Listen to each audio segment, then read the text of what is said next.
Hello বন্ধুরা, সবাই কেমন আছেন? আজকে আমি আপনাদের সাথে আলোচনা করব পরিচালক রায়হান রাফি পরিচালিত এবং শাকিব খান অভিনীত তাণ্ডব সিনেমার শুটিং রিভিউ নিয়ে। তো চলুন বন্ধুরা, শুরু করা যাক।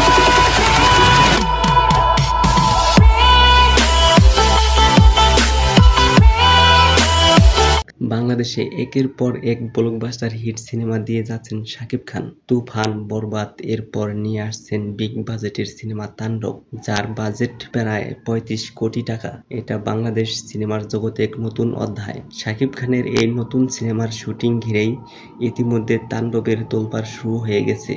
শুটিং স্পট থেকেই তাণ্ডব শুরু।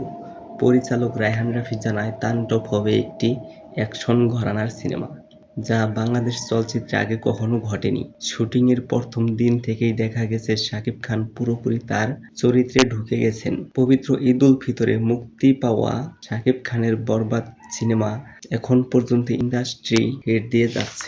এ থেকে বোঝা যায় বরবাদের চেয়েও তাণ্ডবের বাজেট প্রায় ১ গুণ বেশি। তাহলে বন্ধুরা, একবার ভাবেন কেমন হবে এই তাণ্ডব। তাণ্ডবের ঝড় অলরেডি শুরু হয়ে গেছে বরবাদকে কাঁপাতে। শুধু অপেক্ষায় আছি কবে রিলিজ করবে তাণ্ডবের টিজার। তবে আনুমানিক ধরা যায় ঈদের ১ মাস আগেই তাণ্ডবের টিজার আসছে ঝড় তুলতে। কারণ পরিচালক রায়হান রাফি তুফান সিনেমার টিজার রিলিজ করেছেন তুফান সিনেমা মুক্তির ১ মাস আগে। তাই তাণ্ডব বেশি দূরে নয়, আমাদের খুব কাছাকাছি।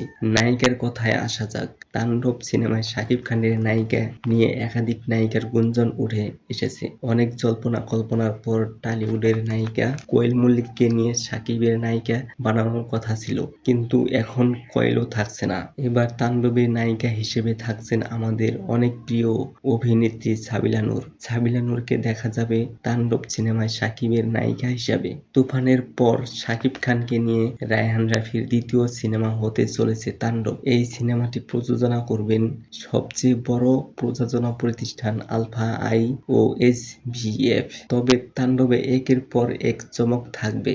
বলিউডের ফাইটিং পরিচালক থাকবে নিঃসন্দেহে।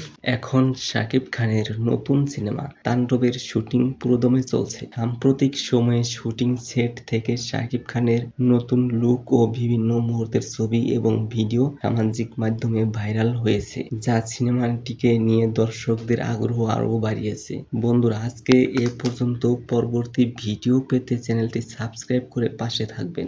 ধন্যবাদ সবাইকে।